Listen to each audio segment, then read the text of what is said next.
नमस्कार, मैं नितिन राजपूत आज आपके साथ अपनी किताब the philosophy, psychology and strategy of civil service exam का हिंदी में अनुवाद करने जा रहा हूँ। इस श्रृंखला में यह हमारा चौथा वीडियो है।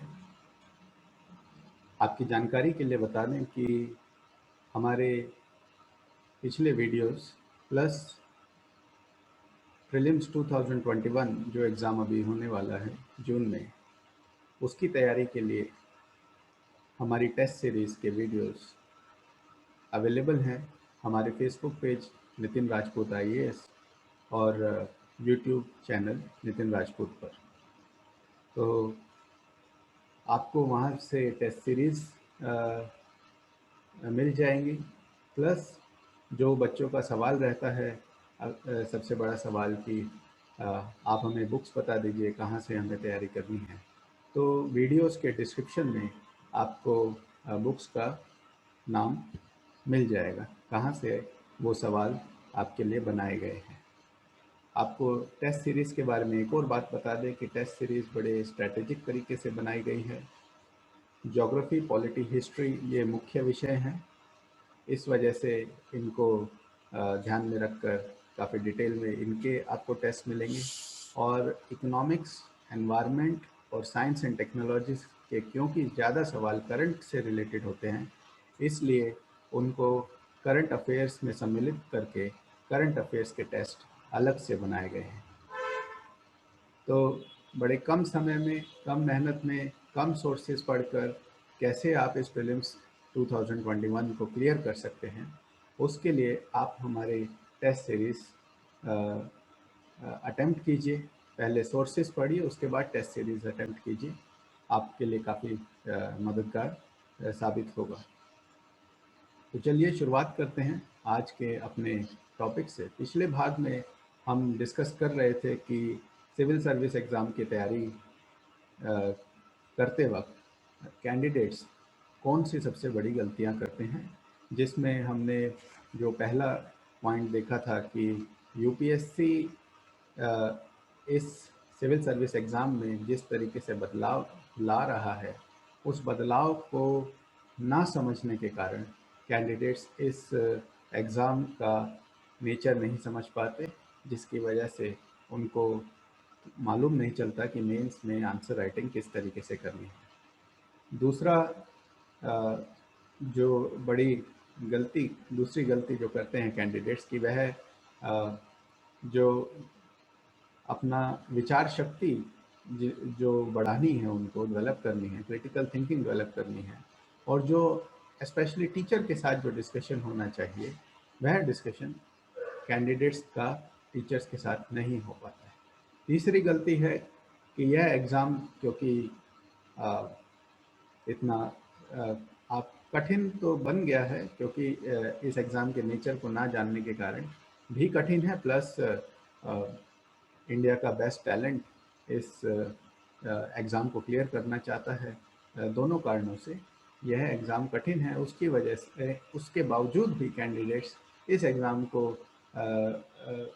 हल्के में लेते हैं, और जो मेहनत उनको पहले एग्ज़ाम जैसे मान लीजिए आपको देना है 2022 में, तो उसकी तैयारी केवल 2021 में से स्टार्ट नहीं होगी। कुछ बच्चे तो 2021 में भी नहीं, वो कुछ महीने पहले प्रीलिम्स की तैयारी स्टार्ट करके सोचते हैं कि हम इस एग्ज़ामिनेशन की तैयारी कर लेंगे। यह एक गलत अप्रोच है।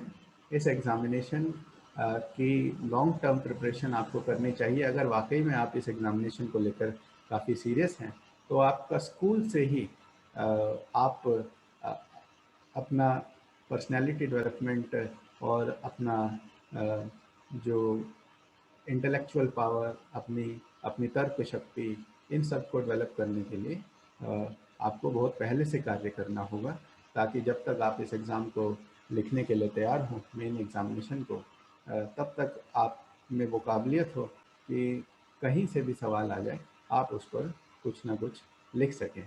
क्योंकि यहाँ पर नज़रिए ज़्यादा मायने रखते हैं, आपकी इन्फॉर्मेशन कम मेन एग्ज़ामिनेशन में, क्योंकि नॉलेज तो आपकी प्रीलिम्स में टेस्ट कर ली जाती है। आपका पर्सपेक्टिव, आपका नज़रिया, वो ज़्यादा महत्वपूर्ण है। तो ये 3 पॉइंट हमने पिछली अपने वीडियो में डिस्कस किए। अब हम आगे बढ़ते हैं इसी कड़ी में, और कौन सी गलतियां कैंडिडेट्स अपनी तैयारी को लेकर करते हैं। यह गलती है कि इस एग्ज़ाम को कैंडिडेट्स आज तक जो उनका अनुभव रहा है स्कूल और कॉलेज में, जिस तरीके से उन्होंने स्कूल और कॉलेज में एग्ज़ाम को लेकर तैयारी करी, उसी अप्रोच के साथ सिविल सर्विस एग्ज़ाम की तैयारी करना शुरू कर देते हैं। सिविल सर्विस एग्ज़ाम और स्कूल और कॉलेज एग्ज़ाम में बहुत फ़र्क है। अ, पिछली वीडियो में हमने इंटेलिजेंस और इंटेलेक्ट में क्या फ़र्क है उसके बारे में डिस्कशन किया था। अ, उसके लिए आप हमारा पिछला वीडियो देख सकते हैं। लेकिन कुछ और भी बातें हैं जो इसमें तैयारी में फ़र्क लाती हैं। एक, कि जब आप स्कूल या कॉलेज में तैयारी कर रहे थे, कभी भी आपको फोर्स नहीं किया गया कि आप एक सब्जेक्ट की नॉलेज को दूसरे सब्जेक्ट में अप्लाई करें। आपके सामने फिज़िक्स है तो आप फिज़िक्स अपने आप में पढ़ रहे हैं, फिज़िक्स की ही नॉलेज ले रहे हैं। आप इंटरडिसिप्लिनरी स्टडीज़ जिसको बोलते हैं, कि एक विषय की नॉलेज दूसरे सब्जेक्ट में कैसे अप्लाई हो, इस पर कभी वहाँ पर नहीं ध्यान दिया जाता, क्योंकि वहाँ पर इंटेलिजेंस को डेवलप करने की कोशिश की जा रही है। सुनने में अच्छा लगता है इंटेलिजेंस, लेकिन इंटेलिजेंस है कि जो आपको बताया गया है बस आप उसको कितना समझते हैं। जो आपको बताया गया है, वह जो आपको बताया जा रहा है वह सही है या गलत है, इस पर आपको सवाल नहीं खड़े करने हैं, तब आप इंटेलिजेंट नहीं रह जाते। और उसको जानने के लिए आपको दरअसल आपकी इंटेलेक्चुअल पावर्स की ज़रूरत पड़ती है, आपकी तर्क शक्ति की ज़रूरत पड़ती है। वह स्कूल और कॉलेज में विकसित नहीं की जाती, लेकिन यहाँ इस एग्ज़ामिनेशन में वह अनिवार्य है। ध्यान रहे कि तर्क शक्ति विकसित करते हुए ज़्यादा क्रिटिकल नहीं होना है, केवल नकारात्मक नहीं देखना है, बुराई नहीं करनी है। कुछ कमियां हैं तो उन कमियों को दूर कैसे किया जाएगा, आपको सॉल्यूशंस प्रोवाइड करने हैं। और वह सॉल्यूशंस क्या होंगे, उसके लिए आपको ट्रेनिंग की ज़रूरत पड़ती है। दूसरा जो फ़र्क है स्कूल और कॉलेज के लेवल में और सिविल सर्विस एग्ज़ाम के लेवल में, कि सिविल सर्विस एग्ज़ाम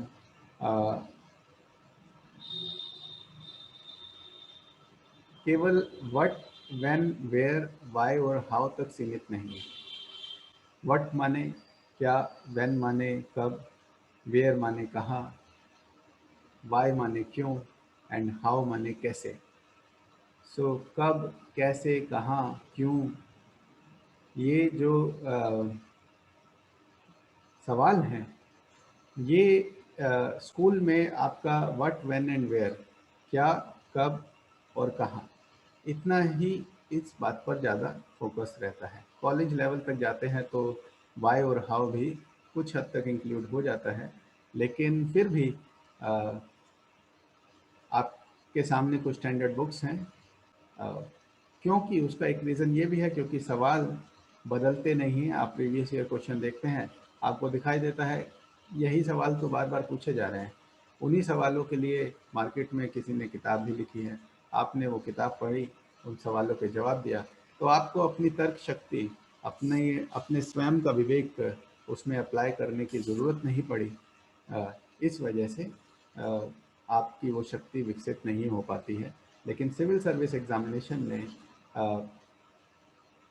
क्वेश्चंस को हमेशा बदल कर पूछा जाता है, ताकि आप मजबूर हो जाएं कि आप क्वेश्चन जो पूछा गया है उसी की लैंग्वेज में, उसी की भाषा में उसका जवाब दें।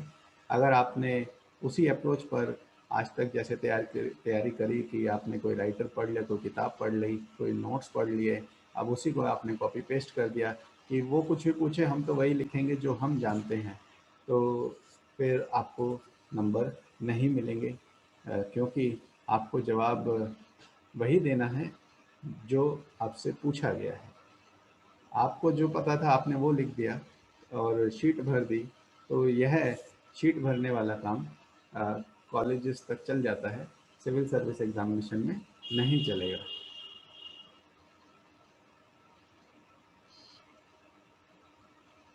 अगर एक और दृष्टि से इसमें फ़र्क देखा जाए स्कूल कॉलेज एग्जामिनेशन और सिविल सर्विस एग्ज़ाम में, तो हमारे दूसरे वीडियो में हमने पाई चार्ट डिस्कस किया था, तो वहाँ पर हमने आपको बताया था कैसे इस एग्जामिनेशन में जो अप्लाइड एस्पेक्ट है उसका वेटेज ज़्यादा है 51%, और सब्जेक्ट नॉलेज का वेटेज केवल 49% है सिविल सर्विस एग्ज़ाम में।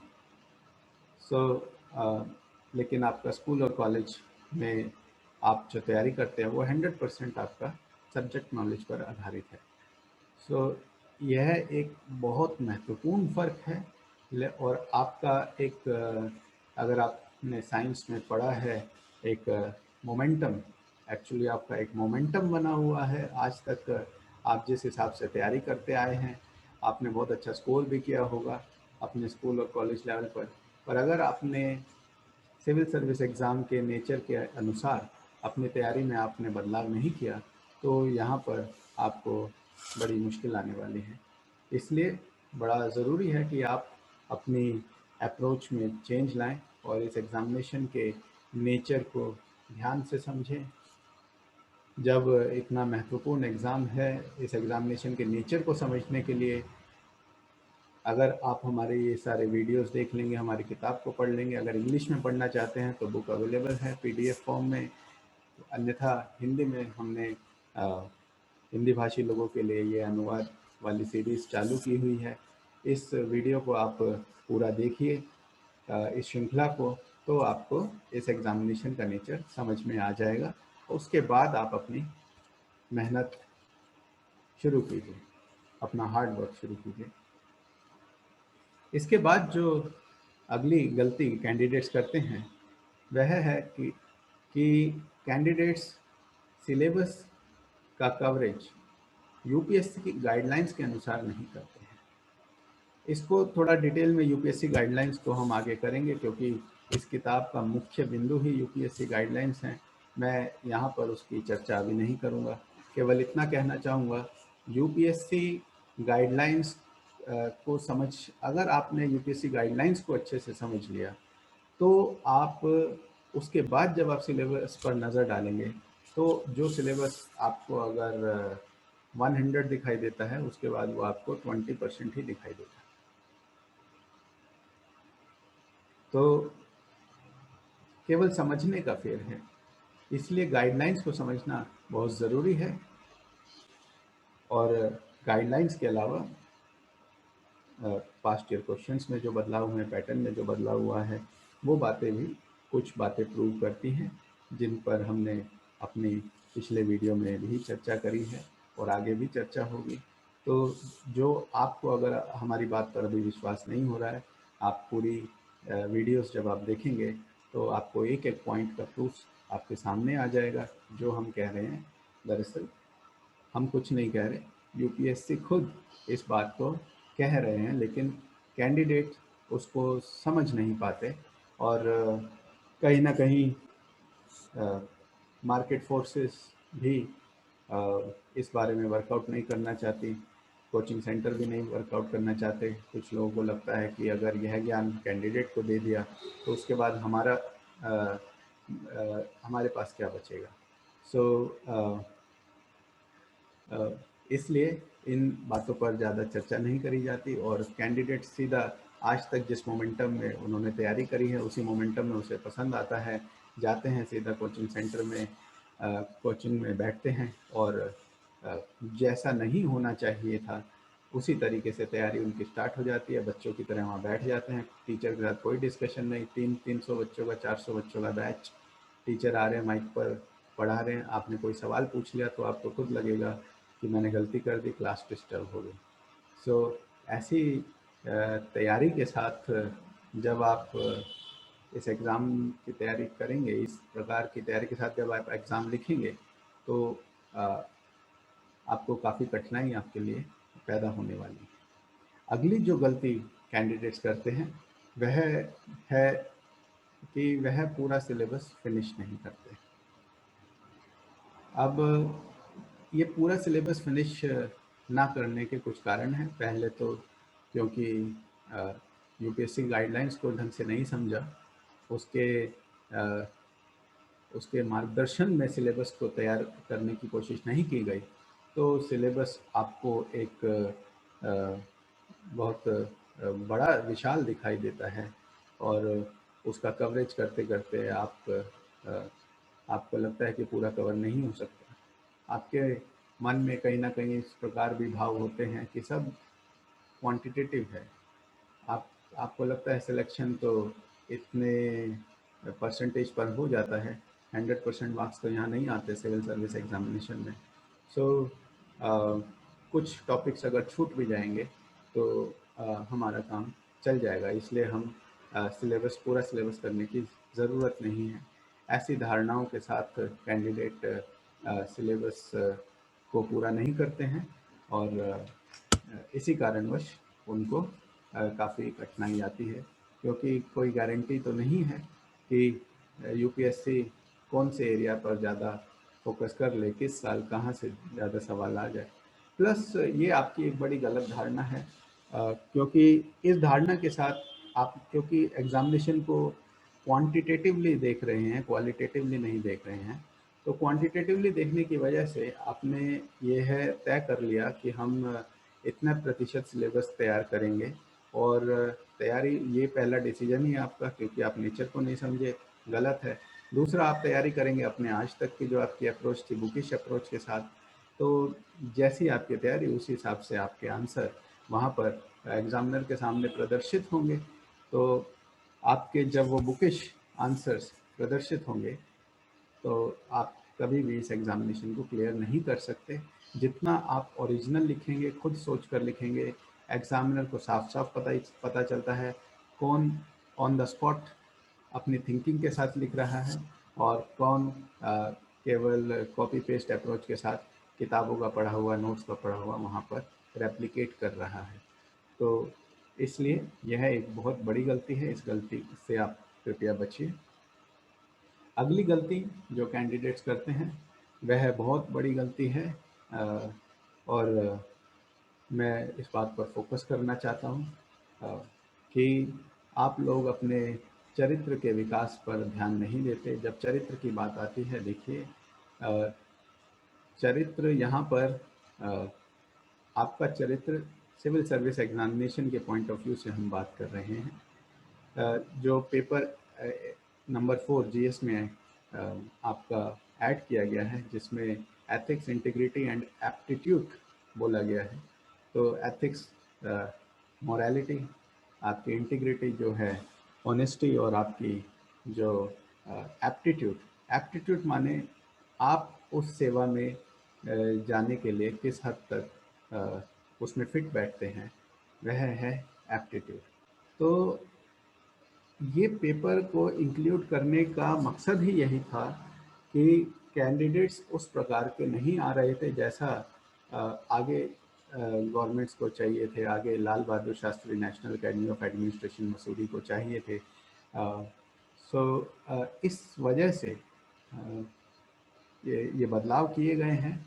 आपको आपके चरित्र का विकास करना पड़ेगा, और चरित्र का विकास आपको अपने स्कूल लेवल से ही करना पड़ेगा।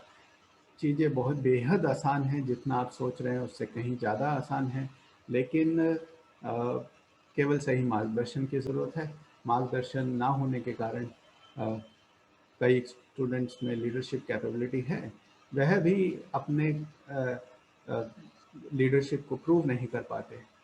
और जिनको मार्गदर्शन सही है, तो देखिए, नॉलेज तो काफ़ी महत्वपूर्ण होती ही है, ज्ञान।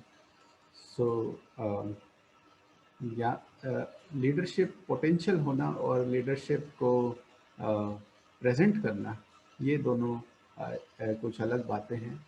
इसलिए civil service exam point of view से आपको अपने चरित्र का विकास कैसे करना है, इस पर आपको ध्यान देना चाहिए।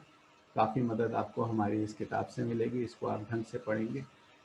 और इसी दृष्टिकोण से हमारा जो इंस्टीट्यूट ख़ास है, क्योंकि हमने इस बात पर भी फोकस किया है कि कैंडिडेट्स के चरित्र का विकास किस प्रकार किया जाए, उसमें लीडरशिप कैपेबिलिटी कैसे डेवलप की जाए, ताकि कल को कैंडिडेट्स जब इंटरव्यू में पहुंचते हैं तो वो एक इम्प्रेशन क्रिएट कर सकें। जब और ना केवल इंटरव्यू प्लस ऐसे कौन से कार्यों में कैंडिडेट्स भाग लें, पार्टिसिपेट करें, जिससे उनकी इंटेलेक्चुअल पावर्स भी डेवलप हों, उनकी तर्क शक्ति डेवलप हो, उनके नए नए पर्सपेक्टिव्स डेवलप हो, चीज़ों को देखने के नज़रिए डेवलप हों। ये बातों का भी हमने ध्यान रखा है। तो अगर आप इस बात को लेकर सजग हैं तो आप हमसे संपर्क कर सकते हैं, हम उसमें आपकी डेफिनेटली मदद करेंगे। इसके बाद जो आखिरी जो मेजर गलतियां तो कई प्रकार की होती हैं, हमने 8 गलतियां, मेजर महत्वपूर्ण गलतियां आपके सामने रखी हैं। तो जो 8वीं गलती कैंडिडेट्स करते हैं वह गलती है कि बगैर अपने कंटेस्ट को जाने किसी दूसरे की सलाह को एक्सेप्ट कर लेना। देखिए, इस एग्जामिनेशन की तैयारी का आप इसमें 5 साल भी दे सकते हैं, 1 साल भी दे सकते हैं, 6 महीने भी दे सकते हैं।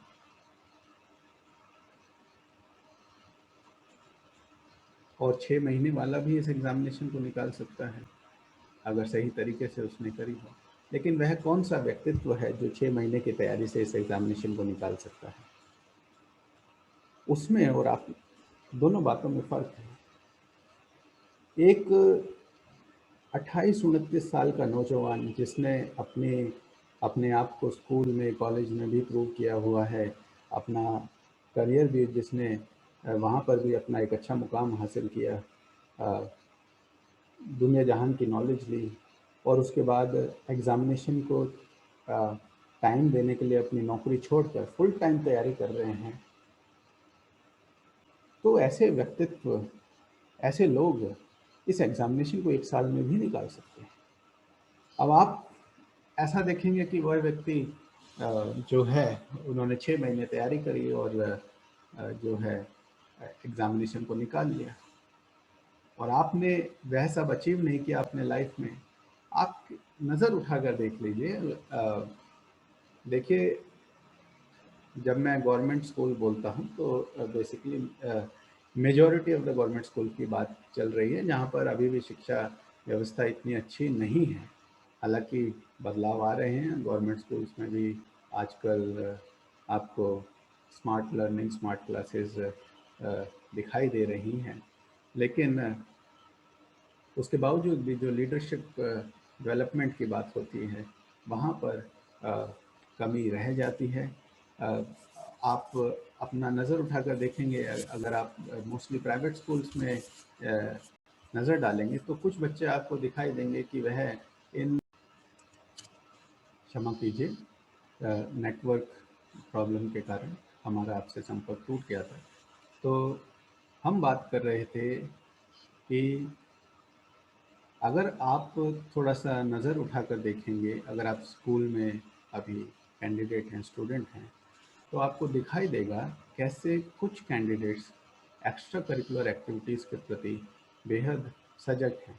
कोई भी एक्टिविटी हो, चाहे डिबेट हो, स्पोर्ट्स हो, अ, कोई कॉम्पिटिशन हो, अ, अ, साइंस का कोई प्रोजेक्ट हो, उसमें किस प्रकार वह बढ़ चढ़कर हिस्सा लेते हैं। उसके अलावा केवल स्कूल के अंदर नहीं, स्कूल के बाहर भी एक्टिविटीज़ में पार्टिसिपेट करते हैं और किसी एनजीओ से जुड़े हैं, ऑनलाइन कोई ब्लॉग लिख रहा है, कोई वीडियो सीरीज़ कर रहा है, कोई किसी पॉलिटिकल पार्टी के साथ जुड़कर वहाँ पर योगदान दे रहा है किसी भी तरीके से। सो इस तरीके से, या कोई किसी कंपनी के साथ काम कर रहा है, इंटर्नशिप कर रहे हैं, छोटे लेवल से। कॉलेज तो अब बड़ी बात है, अब ये बातें स्कूल लेवल पर स्टार्ट हो गई हैं। तो जो लोग इन बातों को जानते हैं कि भविष्य तो ऑर्गेनाइज्ड इकोनॉमी का ही है। किसी भी डेवलप्ड कंट्री में जो इकोनॉमी होती है, अ, पूरा समाज जो होता है वह ऑर्गेनाइज्ड होता है। और जो अ, जिनको विकासशील बोल देते हैं, या कहिए जो विकसित देश नहीं है, वहाँ पर एक बड़ा तबका आपको अनऑर्गेनाइज्ड दिखाई देता है। सो इन बातों की समझ ना होने के कारण अ, बच्चे इन बातों पर ध्यान नहीं देते। लेकिन भारत का सबसे प्रतिष्ठित एग्जामिनेशन इस बात को कैसे इग्नोर कर सकता है। केवल यही नहीं, अगर अ, आप बात कर रहे हैं देश के बड़े एमबीए इंस्टीट्यूट्स और दूसरे इंस्टीट्यूट्स में भी जहां इंटरव्यू होते हैं, वहां पर भी इस तरीके से कैंडिडेट की पर्सनैलिटी का एवेल्यूएशन किया जाता है। और अ, केवल कुछ कैंडिडेट्स ही इन बातों को लेकर सजग हैं, इसलिए उनके लिए आगे चलकर चीज़ें आसान हो जाती हैं। अ, और जिन कैंडिडेट्स को लगता है कि इनकी कोई वैल्यू नहीं, अ, उनके लिए भविष्य में कठिनाइयाँ बढ़ जाती हैं। और इसमें कुछ ज़्यादा नहीं लगता, केवल हमारी सोच का फ़र्क है। आपको उसमें कोई वैल्यू नहीं दिखाई देती, इसलिए आप उसको नहीं करते। लेकिन अ, अगर आप सामाजिक दृष्टि से भी देखें, तो किसी भी व्यक्ति को अपने ये जो आपको मानव जीवन मिला है, इसका पोटेंशियल आपको अ, अ, विकसित करना चाहिए। अपना पोटेंशियल बेस्ट लेवल तक इसको लेकर जाना चाहिए। अ, आप अपने आप को केवल फॉलोवर क्यों मानते हैं? अ, आपको अपने अंदर एक लीडर दिखाई देना चाहिए। सब अपना अपना काम कर रहे हैं, आप अपने तरफ से आप क्या कर सकते हैं, आप क्या कर रहे हैं, कुछ अपने तरीके से, कुछ यूनिक, जो जो सराहनीय हो, जिसको देखकर लोग कहें हाँ, कि यह व्यक्ति अ, अ, समाज के प्रति डेडिकेटेड है। इनके इनके दिल में अ, अ, वह भावना है कि समाज, देश जो है आगे बढ़ना चाहिए, लोगों का विकास होना चाहिए। और उसी दिशा में जब हम बात करते हैं देश का विकास, तो बगैर हमारे विकास के, और लोगों के विकास के, देश का विकास कैसे होगा? सो उसी दिशा में अगर सिस्टम में कमी हो सकती है, अ, लेकिन जो सिस्टम की कमी है वो अ, उसको भी आप बेहतर तरीके से दूर कब कर पाएंगे, जब पहले आप अपना विकास जो है उसको एक चरम सीमा तक लेकर जाएं। तो इस दृष्टि से कम जो भी कैंडिडेट सिविल सर्विस एग्जामिनेशन के लिए तैयारी करना चाहता है, उनको यह नज़रिया रखना चाहिए और अपने अंदर वो लीडरशिप क्वालिटीज़ डेवलप करनी चाहिए। इसके बाद हम अगला सेक्शन लेते हैं, understanding the objective and subjective part of this examination. Objective माने वस्तुनिष्ठ, एंड सब्जेक्टिव माने व्यक्तिनिष्ठ। इनका मतलब समझ लेते हैं। ऑब्जेक्टिव इंग्लिश में बोले तो not influenced by personal feelings and opinions in considering and representing facts. माने आप जब चीज़ों को देख रहे हैं, उसमें अ, आपका नज़रिया कहीं नहीं आता है, जो जैसे है वैसे ही है। अ, थोड़ा सा जैसे साइंस की दृष्टि से देखें, या जैसे ये हमारे सामने लैपटॉप है, ये लैपटॉप का कलर क्या है, इसकी चौड़ाई क्या है, यह इसके वस्तुनिष्ठ आयाम है। These are the objective dimensions of this laptop. तो इसमें इसको इस तरीके से देखे जाए, तो जो हमारा प्रिलिमिनरी एग्जामिनेशन है उसको ऑब्जेक्टिव बोला जाता है। हालांकि अभी यह कहना इतना एक्यूरेट नहीं है। पहले पुराने पैटर्न में प्रीलिम्स काफ़ी ऑब्जेक्टिव होता था, लेकिन अभी प्रीलिम्स में भी कुछ सवाल ऐसे होते हैं जो सब्जेक्टिव, ठीक है, उनका आंसर होता है, लेकिन वो आपकी एक नॉलेज, ये बड़ा गहरी बात है, इस पर चर्चा हम बाद में करेंगे। उसको मेंस के कंपैरिजन में आप प्रीलिम्स को ऑब्जेक्टिव ही कह सकते हैं। उसका एक सेट आंसर होता है। आपको एक क्वेश्चन सवाल दे दिया गया और उस सवाल के 4 ऑप्शन आपको दे दिए गए। उन चारों में से आपको एक सेलेक्ट करना है। तो यह हो गया ऑब्जेक्टिव, वस्तुनिष्ठ। लेकिन अगर आप यूपीएससी गाइडलाइंस को पढ़ें, उसमें वह जो शब्द यूज़ करते हैं प्रीलिम्स में की गाइडलाइन में, that you have to choose the most appropriate answer. Correct नहीं, सही नहीं, एप्रोप्रिएट, जो सबसे ज़्यादा सही आपको लगे वह आंसर, उस आंसर का चुनाव कीजिए। यह शब्द अपने आप में ही इस बात का संकेत देता है कि कैसे अ, थोड़ी सब्जेक्टिविटी प्रीलिम एग्जामिनेशन में भी इंक्लूडेड है। अ, तो यह तो हमारा प्रीलिम्स को देखने का नज़रिया हो गया। यह आपको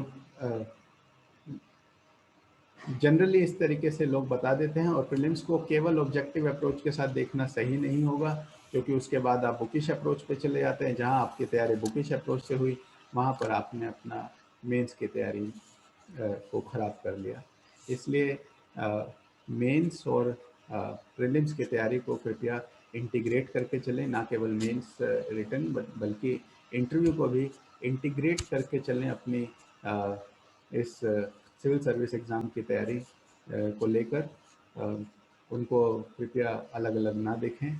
जितना आप इंटीग्रेट करेंगे, ना केवल इन तीनों को प्लस इसके साथ यूपीएससी गाइडलाइंस को, उतना ज़्यादा आपके लिए सही रहेगा। इसके बाद हम देखते हैं सब्जेक्टिव का मतलब। सब्जेक्टिव या व्यक्तिनिष्ठ माने यह व्यक्ति के नज़रिए पर निर्भर करता है। यहाँ नज़रिए महत्वपूर्ण होते हैं। सो जो आपका मेन एग्ज़ामिनेशन है, वह दरअसल सब्जेक्टिव एग्ज़ाम है। वहाँ पर आपका नज़रिया, आपका पर्सपेक्टिव ज़्यादा मायने रखता है। आपकी नॉलेज, डेफिनेटली नॉलेज तो चाहिए। अब सवाल मान लीजिए मराठा पर कोई सवाल आ गया, तो मराठा का जो समय काल था वो तो आपको पता होना चाहिए। शिवाजी महाराष्ट्र के थे या तमिलनाडु के, इतना तो पता होना चाहिए। ऐसी गलती करेंगे, आप लिख रहे हैं शिवाजी तमिलनाडु के थे, तो फिर कैसे चलेगा। तो वो तो बेसिक रिक्वायरमेंट है। लेकिन उसके बाद जो आपने जो टॉपिक पढ़ लिया, जो शिवाजी को लेकर आपके पास कुछ नॉलेज है, मान लीजिए शिवाजी पर सवाल आता है, उसको आप देखते किस तरीके से हैं, आपका नज़रिया क्या है, आप उसको रिलेट किस तरीके से करते हैं, उसका social dimension, political, economic dimension, सारी तरीके से आप उसको कैसे अप्लाइड डायमेंशन, उसको अप्लाई कैसे करते हैं, कंटेम्प्रेरी एस्पेक्ट से कैसे रिलेट करते हैं, ये सब आप आप आपके इंडिविजुअलिज्म, आप मतलब आपकी विचार शक्ति पर निर्भर करता है। इसलिए जो मेन एग्जामिनेशन है सब्जेक्टिव होता है। यह मेन एग्जामिनेशन को ढंग से समझना है तो इसको ऐसा मानकर चलिए, it is the written psychological test. यह लिखित मनोवैज्ञानिक एग्ज़ाम है।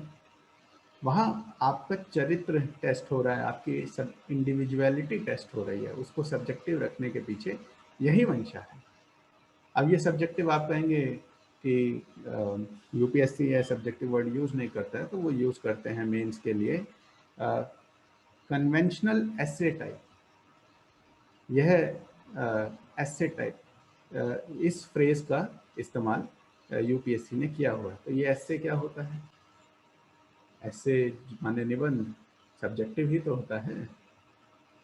सो सो वही इसका मतलब है। इस एग्जामिनेशन के मेंस के चरित्र को समझना बड़ा ज़रूरी है।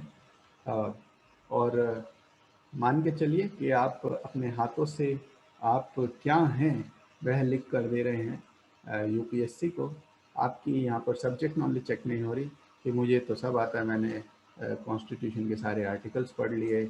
आपसे मुझसे कोई भी आर्टिकल पूछ लीजिए, आर्टिकल नंबर 213 क्या है, आर्टिकल नंबर 118 क्या है, इससे काम नहीं चलेगा। ये रटने वाले काम से नहीं चलेगा।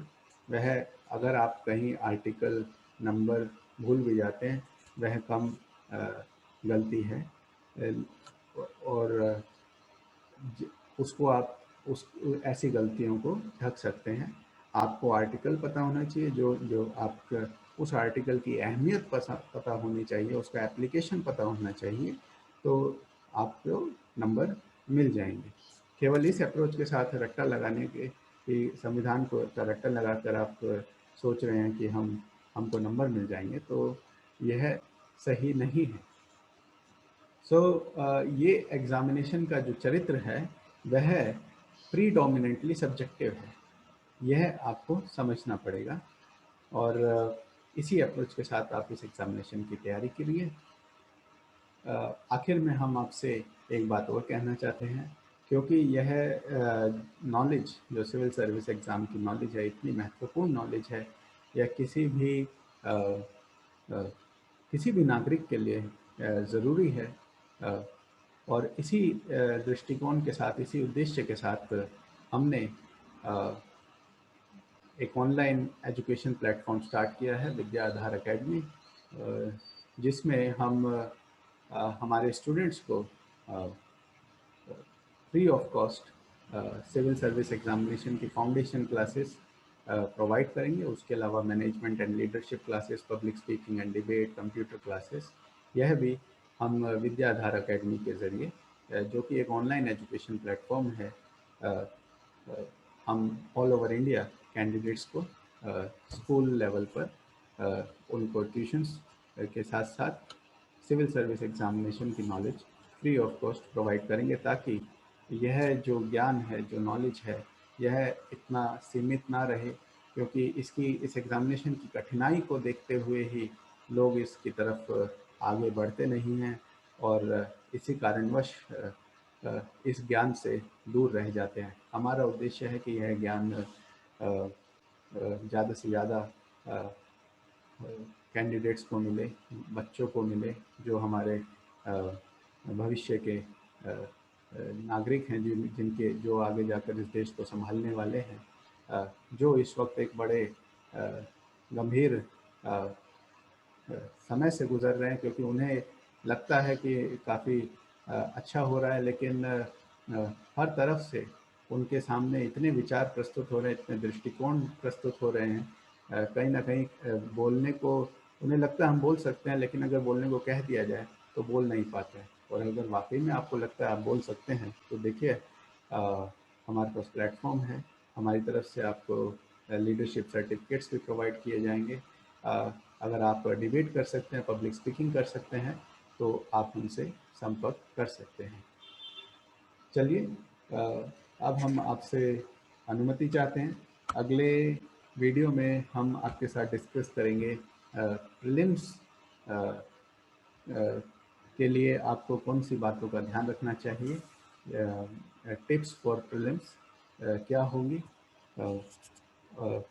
पहले शुरुआत में क्या तैयारी करते वक्त क्या बातें ध्यान में रखनी है, और एग्जामिनेशन हॉल में प्रीलिम्स में हमको किन बातों का ध्यान रखना चाहिए, इसको लेकर हम अपना अगला वीडियो लेकर आपके सामने प्रस्तुत होंगे। धन्यवाद।